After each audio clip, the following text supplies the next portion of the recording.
Льготные цены на весь год. Федеральное агентство воздушного транспорта опубликовало список маршрутов, для которых предусмотрены субсидированные тарифы. Гастроли, премьеры и участие во всероссийском марафоне. Наши корреспонденты узнали о планах на этот год Русского драмтеатра в Якутске. Уголок природы, природного совершенства, позволяющий отдохнуть от мирской суеты. Большие расстояния не мешают туристам отдыхать на базе «Наход».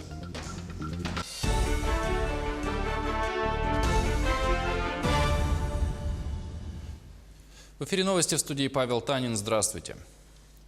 На переправе Якутск-Нижний Бестях увеличили грузоподъемность. С сегодняшнего дня проезд по Зимнику разрешен автомобилям общей массой до 30 тонн. Для обеспечения безопасности дорожного движения и сохранности рядового автозимника Управление дорог Вилюй настоятельно рекомендует не пренебрегать допустимой грузоподъемностью и строго соблюдать требования установленных дорожных знаков. Федеральное агентство воздушного транспорта опубликовало список маршрутов, для которых предусмотрены субсидированные тарифы. Впервые такие рейсы будут выполнять круглогодично с 1 января по 31 декабря. Расширился и перечень людей, имеющих право на билеты по сниженным ценам. Он пополнился многодетными семьями. В Якутии появится несколько новых субсидированных маршрутов. Это рейсы из Ленска в Иркутск, из Нерюнгри в Иркутск, Красноярск и Хабаровск, из Алекминска в Иркутск, из Мирного в Красноярск и Хабаровск, из Якутска в Магадан, Улан-Удэ, Читу и Усть-Кут. В перинатальном центре Якутска сегодня прошла первая в этом году выписка. В торжественной обстановке домой с пополнением отправились 7 семей. Все подробности у нашего корреспондента. В канун Нового года в перинатальном центре Якутска на свет появились 5 мальчиков и 2 девочки. Полный зал гостей с подарками, цветами и счастливыми улыбками на лицах в ожидании мамочек с младенцами. Теперь в этих семьях Новый год – двойной праздник. Мы торжественно выписываем новорожденных, которые родились в Новый год, в канун Нового года и 1 января. Это первая торжественная выписка в этом году. Хотели бы поздравить семьи с двойным праздником. Да, это вот наступающий Новый год, наступивший Новый год, предстоящие праздники. И то, что в этот день они семейство и жилища свои, скажем так, украсят приходом маленьких членов своих семей. У них будет двойная радость. И с этим мы хотели бы поздравить. 7 счастливых семей встретят рождественские праздники с долгожданными малышами. Для некоторых это первенец, а вот у Галины это 4-й ребенок. Я пришла за 4-м мальчиком. Родила 1 числа. Вот, неожиданно. Поступила 31-го, родила и провела новогоднюю ночь вместе с мужем. Это были совместные роды. Так вот отметили Новый год и рождение нашего сына 4-го. Девочку я не решаюсь, но время покажет. Для Анжелы это первые роды. Рожать в новогоднюю ночь для нее было большой неожиданностью, так как срок был у нее в середине января. У нас в семье появился первый ребенок. Тоже внезапно, нежданно, негаданно. Ждали, но думали в середине января. И, получается, новогоднюю ночь провели здесь, в перинатальном центре. Подбой курантов с президентом мы, конечно же, смотрели. Очень хороший нам персонал, очень понравилось. С мужем у нас были совместные роды, он присутствовал. Не знаю, там покажет время, может, еще за девочкой придем, не знаю, пока. Еще от этого нужно адаптироваться немножко.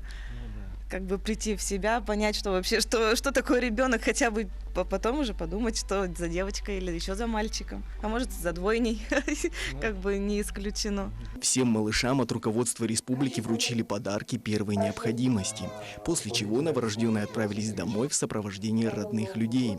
Отметим, что перинатальный центр в Якутске был введен в эксплуатацию весной 2018 года, а 12 марта здесь принимали первые роды. С тех пор в медучреждении родились несколько тысяч малышей. Алексей Лукьяненко, Семен Семенов, Якутск. В Якутске зажглись новые звезды якутской эстрады. 5-я церемония вручения национальной музыкальной премии «Урдел» прошла в столице республики.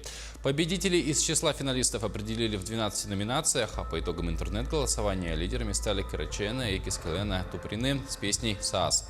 Заветную статуэтку получили те артисты, чьи песни на протяжении года лидировали в хит-параде «Радио Тетим». В финал вошли 24 исполнителя. В течение 4 месяцев зрители и слушатели радио голосовали за любимых певцов в социальной сети Инстаграм.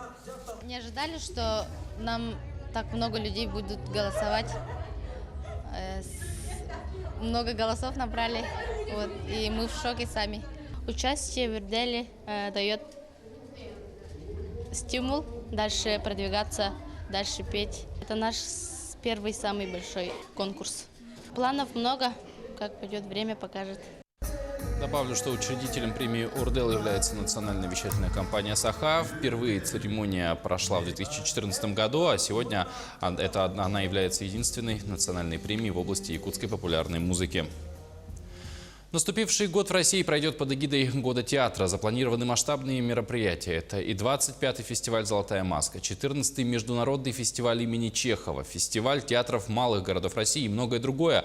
А в марте начнется всероссийский марафон Года театра. Он стартует во Владивостоке и завершится в Калининграде. В Якутии эстафетную палочку примет Русский драматический театр имени Пушкина в Якутске. О планах театра на этот год расскажет Ульяна Шагина. Якутия является театральной республикой. Разветвленная сеть театрально-зрелищных учреждений имеется во многих улусах. 11 профессиональных и 53 народных театра работают сегодня по разным направлениям театрального искусства. Коллектив Русского драматического театра имени Пушкина вносит в эту лепту немалый вклад.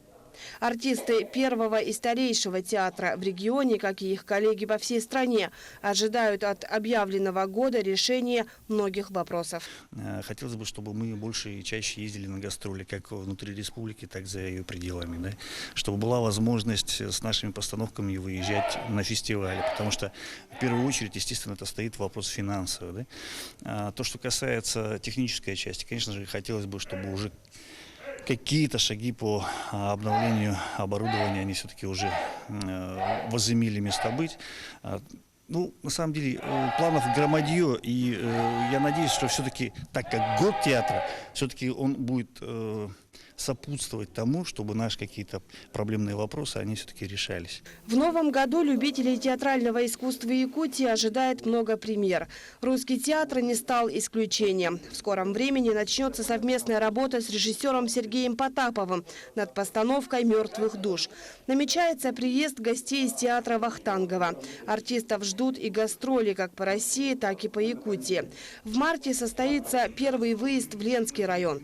Сегодня в Русском театре с полным успехом проходит премьерный спектакль «Золушка» Евгения Шварца. Сказка поставлена в стиле барокко 17 века. Завораживает в этой постановке все – от подвижных конструкций до объемных и очень ярких костюмов актеров. В спектакле занята почти вся труппа театра. Премьеры прошли с аншлагом. В кассе, как оказалось, уже билетов нету в наличии на многие даты. То есть пользуется очень большим спросом данная сказка. То есть мы поставили сказку по Шварцу, но дополнили ее своими музыкальными номерами. Композитор из Новосибирска, из театра «Глобус» писал нам музыку для этого спектакля. И старая добрая сказка заиграла новыми красками, новыми звуками, так скажем, песнями. Имя актера Русского театра Дмитрия Трофимова известно многим любителям театрального искусства не только в Якутии, но и за ее пределами. Год назад Дмитрий после недолгого отъезда вновь вернулся в родной театр. В «Золушке» он сыграл лесника, отца Золушки. Непривычно, когда тебя папой на сцене называют коллеги, скажем так, да, я немного пап переиграл, и поэтому как-то, непривычно. Я с этой ролью стараюсь, справляюсь, потому что у меня у самого дочь, она гораздо младше, чем те актрисы, которые называют меня папой. Но, тем не менее, вот папа, борода, видите, какая, для спектакля специально отрастил. И усы вот так вот завиваю специально для спектакля.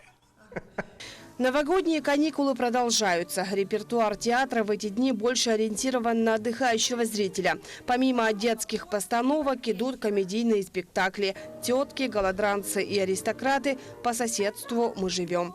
Ульяна Шагина, Владимир Павлов, Якутск. Профессиональные спортсмены и любители бега испытали свои силы в условиях экстремально низких температур. В селе Микон прошел первый международный экстремальный марафонский пробег «Полюс холода». Участники забега из 5 стран преодолели свои дистанции при температуре минус 50 градусов. На старт дистанции от 5 километров вышли только подготовленные спортсмены. В числе участников экстремального пробега опытные спортсмены, титулованные ветераны спорта и сильнейшие марафонцы республики. Ранее они принимали участие в многодневном легкоатлетическом патриотическом пробеге Якутск-Алахюнь, Якутск. Но красота республики поражает всех путешественников. Тот, кто хоть раз приезжал на отдых в Якутию, возвращается снова. Именно в таком месте расположена турбаза «Наход». Расстояние 18 километров разделяет базу отдыха от поселок Чульман, 30 километров до районного центра города Нерюнгри. Живописная долина ручья Малый Наход – уголок природного совершенства, позволяющий отдохнуть от мирской суеты. Подробности в материале наших корреспондентов. Всем давно известно, что на базе отдыха «Наход» можно не только отдыхать, но и укреплять свое здоровье. Для этого на территории оборудованы сразу 2 бассейна с минеральной водой из термального источника, бьющего из-под земли. Бассейны расположены таким образом, чтобы отдыхающие могли выбрать варианты купания под открытым небом, либо под крышей в помещении. Термальная вода всегда держится на отметке 30 градусов, не опускаясь ниже этого показателя даже в холодное время года. Постоянно происходит обновление водного запаса в обоих бассейнах. Наход является еще и полюсом холода Южной Якутии, так как там тектоника молодая совершенно и горячие источники, то, соответственно, идет кругооборот, и когда мороз в Чульмане, например, 50 раз, а на Находе на 10 раз больше. И вот у меня были ребята-москвичи, которые купались в 63-64 градуса. Туристы, желающие узнать Якутию поближе, обязательно вносят посещение в свои планы. Как пишут те, кто побывал в своих отзывах, добираться туда – это само по себе уже приключение. Сказочная проселочная дорога с большими елями. Открытый бассейн посреди тайги выглядит впечатляюще. Со всех сторон плотно облеплен гигантскими сосулями и ледяными наростами. Когда вокруг минус 50, разница температур обжигает, и купание выглядит экстремально. Вообще Наход – это экстремальный отдых. Но я могу сказать, что летом там лучше отдыхать в 10 раз. Но народ привык, что надо обязательно бегать по дорожке, на которой хорошо отлипают мозоли после воды. Я могу сказать еще, что нравится, видимо, этот экстрим, перепад температур. Процесс погружения в обволакивающую теплом воду любят все отдыхающие, а оставшаяся над поверхностью воды голова очень быстро покрывается суровым инеем. Вдоволь накупаться и бежать к своему домику, зайдя в уютное гнездышко с потрескивающими дровами в печи, каждый осознает, как бы много потерял, не решись на этот шаг. Люди позитивные, приехали, 2 автобуса, 100 человек, все веселятся, все хорошо, настроение поднимается, заряжаемся. Сергей Козюра, Екатерина Павлова, Нерюнгри. К этой минуте у меня все. Оставайтесь с нами.